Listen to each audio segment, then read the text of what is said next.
哎呀妈呀，什么鬼呀！我这个空调放在地下拆一下也要150块钱吗？是啊，我们拆空调都是150块钱的呀。我这个又不用你高空作业，直接把那2个螺丝拧下来就可以啦。给你50块钱就不错了。要高空作业的话，都会另外收高空作业费的。你这又是拆一台，又不是拆很多台。你50块钱，50块钱我来了油钱都不够，我告诉你。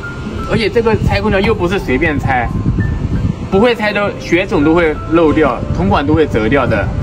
拆空调有那么难吗？最多给你60块钱。要是有扳手，我自己就能拆了。扳手是吧？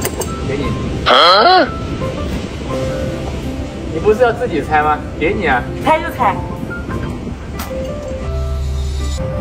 哎呀妈呀，什么鬼呀！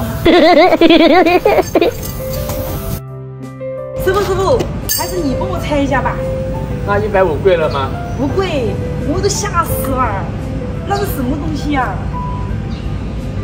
这是什么啊？这是血种啊，所以说不会拆的会漏掉啊。你就不信？我信了。都要专业的。好，你帮我拆，帮我搞好来啊。150啊，1分不能少啊。好。Nice。